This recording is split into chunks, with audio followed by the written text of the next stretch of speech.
Olá, concurseiro, concurseira! Chegamos! Eu, Laércio de Mello, e o craque da redação, professor Marlos Estamos na lida, meu amigo, estamos na lida. Obrigado. Sempre bem? Sempre bem, felizes e animados com essa dobradinha 35. 35. 35? 36! Opa. 36, Alex. Então, o pessoal estava olhando, pois tu não sabe fazer 36, é isso aí. E um tema bem interessante, Laércio. Vamos lá. Hoje nós vamos trabalhar com as biografias não autorizadas. Que bom que agora foram autorizadas, mas por que biografias não autorizadas? Toda essa discussão se tornou algo relevante para os concursos, para o nosso país. Importante pensar que esse é um tema, Laércio, que suscita duas opiniões bem contraditórias. Aqueles que, mesmo após a decisão do Supremo, nós falaremos sobre ela, ainda insistem em dizer, não, errou o Supremo. Errou por quê? Porque são contrários à liberação das biografias não autorizadas. Do outro lado, aqueles que bateram palmas e disseram que bom que o Supremo, por unanimidade daqueles juízes que votaram, os 9-0, esses juízes deliberaram, na Corte Maior do nosso país, deliberaram que as biografias não autorizadas são, sim, viáveis. Podem ser escritas sem que haja impedimento. Nós vamos explicar isso. Lembrando que na aula de hoje. A coisa se popularizou com o Roberto Carlos, mas não é com ele que a coisa surge, ela já é anterior, a briga é muito antes. Mas o que me chama a atenção, eu comecei a estudar esse tema, depois fui ver a leitura do voto da Carmen Lúcia, mas o que me impressionava como leigo, olhando de fora, ficava pensando, por que alguém quer ser famoso, faz de tudo para ser famoso, malabarismos para se tornar alguém público, e daí, de repente, não quer que as pessoas o estudem, ou analisem de fora e escrevam sobre ele. Perfeito. Quando você pensa em biografia, nós escrevemos aqui, não é, Alessandro? Vamos lá. O que colocamos aqui é a escrita da vida de alguém. Certo. Certo? É uma definição simplista, mas é a verdade. E é alguém que se tornou relevante por vários motivos. Mas e por que escrever sobre a vida de alguém? Porque esse alguém, como o Laércio bem mencionou, é alguém que adquiriu um patamar de notoriedade. E quando se adquire esse patamar, que é a fama, o Olimpo, por assim dizer, as pessoas querem saber as curiosidades. Claro. A cor que gosta, querem saber qual é o tipo de alimento, o que faz de manhã, como toma banho, que sabonete usa, enfim. Como era a sua família, o que fez na infância. O fã serve para isso. Mas é que as pessoas, antes de chegarem lá no estrelato, no Olimpo, elas têm um passado. E muitas vezes há coisas no passado que parecem, para muitos, demeritórias, que não são tão relevantes assim. E é nessa hora que alguém, alheio à vontade do biografado, escreve a biografia e vai citar isso. Olha, você em determinada situação, você faz sucesso agora, aos 50, você é popstar, você é mega star, mas aos 18, cara, você era perdido, cara, você era isso, cara, você era aquilo, e daí revela isso para os outros. É claro que aquele que está lá não quer olhar para trás e assim, pô, eu fui assim. Eu não me envergonho disso, eu não quero que isso venha à tona, porque as pessoas não precisam saber daquilo que aconteceu, eu fiz a hipótese, 50, 32, 50, 18, então 32 anos, não quer saber o que fez os 18. E daí se dá o direito de dizer assim, não vai colocar não, porque eu não autorizo isso na minha biografia. É por causa dessa polêmica que surgiu o que, Laércio, o que você colocou, a ação direta de inconstitucionalidade número 4815, que prevê necessariamente a liberação de biografias, entendendo que há outros mecanismos para coibir que não, ou seja, para que a justiça siga outros trâmites que não a proibição da biografia. Antes de falarmos mais, deixa eu fazer uma pergunta aqui que eu também preciso saber. Eu sei que ADI, Ação Direta de Inconstitucionalidade. Mas o aluno, na hora de fazer o texto, ele precisa fazer a primeira vez, escrever inteiro, depois ele coloca entre parênteses? Precisa, e você cita bem, Larcião, porque você estudante que está conosco, você que está se preparando para um concurso, quando temos siglas conhecidas, elas não precisam ser Porque antes era DIN, isso aqui é novo. Exatamente. Você não precisa explicar. Mas siglas assim... É necessário. É necessário que você faça uma vez. Ao retomar, Então, na primeira vez. Ao retomar, você daí já não precisa mais. Então, a primeira vez eu escrevo, coloco entre parênteses assim, escrevo inteiro o significado, ao final coloco entre parênteses, vírgula, daí encerro com é ponto. possível colocar, daí você escreve, coloca um tracinho e escreve ação direta de inconsciente, daí tracinho aqui. Essa é uma forma, é um explicativo, na verdade. Alguém vai dizer que é um aposto. Sim, é um explicativo sobre a ação propriamente dita, o que deu margem à justiça para deliberar, e nesse caso a Corte Maior. Então você citou Roberto Carlos, citou muito bem. Roberto Carlos trouxe à tona porque ele proibiu. E o livro dele foi lançado assim mesmo, sobre a vida dele, um dos livros, né? E foi cassado, então retirado das livrarias e gerou essa polêmica toda. Mas antes do Roberto, eu vou lembrar literariamente de Manuel Bandeira. Manuel Bandeira, que era um cidadão que estava teoricamente condenado a morrer aos 18 anos por causa da tuberculose, Manuel Bandeira viverá até os 82 anos. Então ele teve uma vida longa, longeva, e muitos fatos da vida do Bandeira são questionados até hoje. São fatos de relevo, e as pessoas não gostaram, sobretudo a família. Ele não teve filhos, obviamente, não casou por causa da tuberculose que o perseguia, então não teve filhos, não constituiu família, essa história toda que o próprio Machado viveu. Mas no caso dele, Bandeira, foi pior ainda, porque ele nem sequer se casou. Então, ele convivia muito com mulheres noturnas. Então, quando isso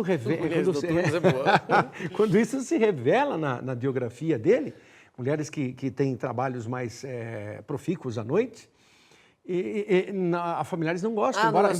Embora fique claro isso, ao homenagear Antônia, ao homenagear Teresa, ele coloca isso, Teodora. E transformou-se em belas peças Sem dúvida.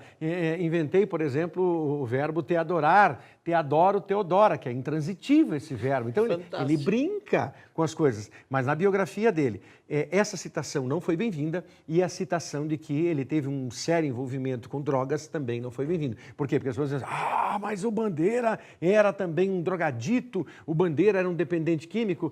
Há exageros aí, mas é claro que em determinado momento ele enveredou pelas substâncias químicas que traduzem drogas para o organismo. Como se o ídolo não pudesse ter defeitos, né? Por exemplo, a gente está pegando com o Roberto porque ele que puxou tudo isso e virou uma celeuma. Mas tem o Chico, tem o próprio Caetano, o Gil. Mas, exemplo, o Roberto teve um casamento, se separou, depois casou com a Miriam Rios, ela fez de tudo, foi para Playboy, e hoje, não, engraçado, né? Eles não querem que algumas coisas, que o público que os admira, não deixei de gostar do Roberto, não deixei de gostar do Chico, mas esta atitude, é claro que foi condenada. Por isso nós vamos deixar 3 filmes como sugestão para você que nos acompanha na dobradinha. 3 filmes. Você deve dar uma olhadinha em Tim Maia, deve olhar Somos Tão Jovens, Renato Russo e Cazuza. Não tenha receio de olhar esses 3 filmes. Veja, inclusive, como as biografias são tratadas. O Tim Maia, no filme, é visto como um fanfarrão, um extraordinário. Mas ele gostava, ele se apresentava como... enlouquecido, assim. Então, você vai deixar de revelar isso? Sim. Que ele se perdeu com drogas mesmo, para valer? Já o filme do Renato Russo, Somos Tão Jovens, ele sequer toca nos problemas maiores que o Renato teve e que o levaram, infelizmente, à morte. Então, se deixa de lado a história do senhor Manfredini e você toca no ídolo. Então, você mostra um Renato com algum desequilíbrio, mas pouquíssimo em relação ao que aquele gênio letrista ele faz falta ainda. Teve, sem dúvida nenhuma. Cazuza não, Cazuza já tem uma abordagem mais forte. Bem pesada. Mostrando o Cazuza. Então, é nessa hora que os parentes dos biografados se colocam numa posição, não gostei. O filho do Tim Maia não gostou de trechos do filme. Ele reclamou até hoje, que ele entendeu que ali houve um exagero. Mas será que houve esse exagero? E será que nós deixamos de curtir, de gostar da música do Tim Maia, da música do Legião Urbana ou da música do Cazuza por causa de algumas situações físicas, típicas de cada um de nós que não somos heróis? Dá a sensação que esse pessoal que tenta proibir considera o público incapaz de julgar. E você cita bem. Olha aí o lema. O lema de vários desses que você citou há pouco é proibido proibir. Mas, na verdade, o é proibido proibir já é uma proibição. Sim. Então, e agora eles só levaram a cabo, porque isso aqui é o mundo dos anos 1960. Sim. Mas eles levaram a cabo. Isso é autoritário. Isso é autoritário. É proibido proibir é autoritário. Então, acabaram também proibindo para valer tudo. Legal. Tem mais alguma coisa para essa introdução? Podemos pensar a no abordagem texto? introdutória aí está muito boa. É discutir a questão de uma escrita da vida de alguém com notório valor na sociedade, não importa se no esporte, não importa se na cultura, não importa se no entretenimento, enfim, pessoa que consegue atingiu a fama. regimentar um grupo, né? E aí você tem personalidades, o que essas pessoas fizeram. A partir daí, discutir isso na abordagem e começar a tomar uma posição para que no desenvolvimento se faça isso é de bom tom. Olha só, e é claro que você tem que tomar nota, registrar isso na sua mente, esta ação 4815. Argumento concreto. Em argumento concreto. Nós vamos ver agora um trecho da Carmen Lúcia, essa mulher fantástica. Como eu sempre brinco que eu queria que o Papa fosse meu avô, o Papa Francisco, eu queria que ela fosse a minha avó. Ela tem, a fala dela que vocês vão ouvir, a gente separou um trecho pequeno. A fala ali tem meia hora, impossível nós vamos ver tudo, mas já é um resumo espetacular, porque o seu voto, o voto que ela deu em relação a esta ação, tem 300 páginas. E ela resumiu no dia da votação para 150. E ela chega e diz, seguinte, pessoal, não vou ler nem a de 300 e nem a de 150. Vou dar a vocês, nesse tempo que eu tenho aqui, o espírito do meu voto. E daí foi quando ela atingiu os 9-0. Aí ela fez então, eu vou fazer aqui o espírito do meu voto. Grava isso. Todos os outros ministros elogiaram muito a abordagem. Capta uma coisa aí, nessa fala. Ela vem, abre aspas, não sei se eu vou usar a palavra certa, um juridiquês, e depois ela dá uma suavizada. Parece que ela sabia que ela estava falando com um público extremamente entendido da parte jurídica e, ao mesmo tempo, ela queria dizer para aquela pessoa que ainda ouve uma M lá no interior, né, muito longe, ela precisava entender uma regra básica de nós aceitarmos o diferente a partir do que está posto, das regras postas pela lei. Então, por favor, Gerson e Reginaldo, coloca para nós a fantástica ministra falando e assim nós vamos discutir depois da sua fala. Pode soltar. Seria submeter-se a uma censura subliminar e perigosa, a de fazer alguém temer buscar os seus direitos e discutir o que parece próprio a alguém pelo receio de reações contrárias. Este processo também é uma forma de censura. Condenar alguém por buscar o judiciário é uma forma inadmissível, talvez, não de criticar, porque a expressão é livre, mas há que se pensar sobre ela, porque a busca do judiciário é um direito. O jurisdicionado há de ser respeitado. Ele pode vencer ou perder a demanda, mas sua ação judicial é demonstração de respeito ao Estado e à sociedade, muito maior que a intolerância daqueles que sequer aceitam que alguém, por pensar contrário, não há de lutar pelo seu direito. O respeito a pensar contrário é sinal de civilidade. A intolerância é fonte de enganos e de fúrias, e o resultado nunca é positivo para a convivência harmônica. Fica, portanto, o meu registro de que todos os que buscaram o judiciário merecem o meu respeito, conquanto não contem com a minha igual compreensão sobre o tema, como pretendiam alguns. Mas defenderei até morrer o direito de cada um lutar, na forma da Constituição e da lei, pelo seu direito de buscar o que lhe parece justo. Não vejo nisso qualquer agressão ou afronta. Quem não luta pelo seu direito, talvez não esteja atenta, que é com esta luta que se conquistam novos direitos, que podem até mesmo, a esses críticos, aproveitar para o melhor caminho da justiça. A segunda observação que faço é lembrança da célebre frase de Carlos Maximiliano, segundo a qual o direito interpreta-se inteligentemente para que cumpra suas finalidades. E completo: o direito existe para o homem, não o homem para o direito. E os homens vivem em comunidade, para o que é necessário compreensão, tolerância e limites em suas ações, contrariamente a que não acredito que algo possa dar certo. Não há alguém tão melhor que o outro que possa submeter a sua vida a patamar superior a todos os outros. Todos devemos respeito à vida de cada um, às suas escolhas e às suas opções. Nem por isso se pode exigir que alguém não expresse algo sobre a vida de cada um de nós. Este é um julgamento sobre o direito à palavra e à liberdade de expressá-la. Sem verbo, há o silêncio humano, às vezes desumano. Por isso, a Constituição do Brasil e todos os textos declaratórios de direitos fundamentais ou de direitos humanos, muitos dos quais transcrevi na parte que interessa no texto do voto, garantem como núcleo duro e essencial da vivência humana a comunicação, que se faz especialmente pela palavra. O princípio era o verbo. No direito, o princípio e os fins definem-se em verbo. O sentido, o sabor e o saber da comunicação humana e que conduzem a sua história de cada um e de todos põem-se na palavra. Palavra é liberdade e convivência para a libertação das pessoas e dos povos. Na ciranda de roda da minha infância, alguém ficava no centro gritando: cala a boca, já morreu, quem manda na minha boca sou eu. O tempo ensinou-me que era só uma musiquinha, mas é não uma realidade.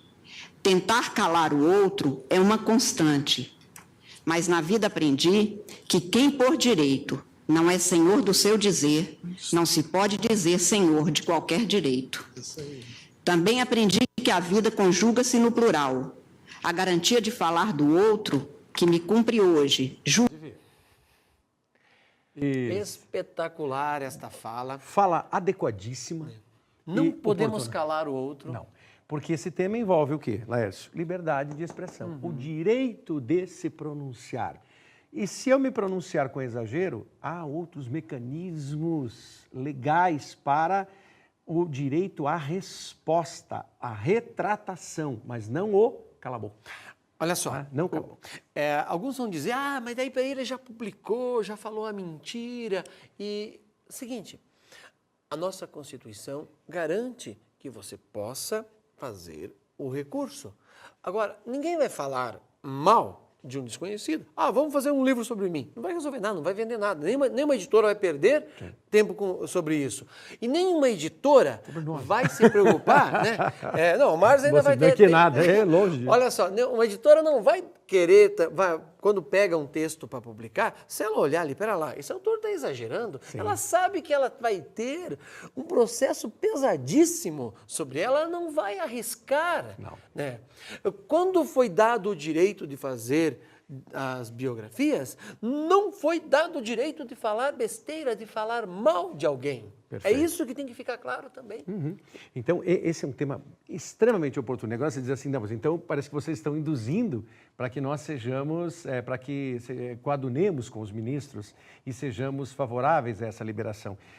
Não é isso, você ainda pode se colocar de uma maneira contrária, não há problema, você vai ter que construir o teu texto. Mas esse é um texto que revela a você uma facilidade maior de defender a liberdade de expressão. Eu gostei muito de uma fala da ministra, quando ela diz assim, o direito, para você que pensa em advocacia, o direito existe para o homem, e não o homem para o direito, ou seja, o homem servir à lei, servir ao propósito. Não, a lei precisa servir ao homem, a lei só existe para facilitar, melhorar, aprimorar a vida do ser humano, senão a lei é morta. E o nosso país é campeoníssimo em leis mortas. Eu quero chamar a atenção para aquilo que eu tinha falado antes. Ela tem a primeira parte é um pouco mais pesado, vem ali batendo nos termos jurídicos, e daí ela abre para algo sensacional que eu lembro que a gente brincava quando criança. Gerson e Reginaldo, por favor, retoma para nós aquele trechinho para que os nossos alunos possam rever isso. Por favor, solta lá de novo. Vai lá, pedacinho da roda. Alguém ficava no centro gritando, cala a boca, já morreu, quem manda na minha boca sou eu. O tempo ensinou-me que era só uma musiquinha, mas é não uma realidade. Tentar calar o outro é uma constante, mas na vida aprendi que quem por direito não é senhor do seu dizer, não se pode dizer senhor de qualquer direito. É um trocadilho perfeito. Espetacular, né? Trocadilho. Ela conseguiu pegar algo simples lá da infância e transformou numa das peças, o pessoal do direito chama peça, né? Fantástica, entrou para a história do nosso judiciário. E faz isso com propriedade e ajuda você, subsidia você. Qual é a função desse espaço que temos? Qual é a função desse momento que a prova possibilita você? É uma função para refletir, é um momento em que você tem aqui esse par de minutos com dois professores, dois educadores, dois profissionais da área da educação, para que você reflita. Nós não queremos levar um pacote pronto e nós não queremos induzir e introduzir ideias que deixem você, os caras estão doutrinando. Não, longe disso, mas reflita e veja a beleza do texto, palavra pela palavra. Por quê? Porque na hora de uma produção textual, o que conta mesmo, o que eleva, o que tira você do lugar comum, que é tão simples, o lugar comum é quando você vai além da palavra, como fez a ministra Carmen Lúcia, que Laércio trouxe esse depoimento para nós. Espetacular. Aí, o nosso aluno conclui e fechou a conta? Sim. Como é que é? Aí ele trabalha aqui nessa linha, e então ele veio, né, no esqueminha, com abordagem introdutória. Ele trouxe esse desenvolvimento argumentativo, utilizando tudo isso. Quer dizer, essa sacada aqui já seria muito boa também, certo? Usar a liberdade de expressão, mexer com isso aqui. Então, são as variantes. Citar. E depois ele conclui. Mas essa opinião dele, professor Laércio, ela precisa ficar bem clara. Ele, ao terminar o seu texto, eu, leitor, participante de uma banca, de qualquer concurso, de qualquer concurso eu preciso ter. Bom, esse cara não ficou em cima do muro, ele afirmou alguma coisa e ele teve veracidade. Com propriedade. Para fecharmos, olha a biografia interessante. A polêmica no Paraná, você que é do Paraná, de todo o Brasil, mas do Paraná especialmente, a polêmica envolvendo o texto que o londrinense, o escritor londrinense Domingos Pellegrini, tem nesse momento com o Paulo Leminski. Paulo Leminski é referendado nacionalmente, poeta. Nesse momento as pessoas têm lido muito Paulo Leminski, dois, 3 anos para cá, Paulo Leminski tornou-se assim, ó, concurso, as pessoas leem.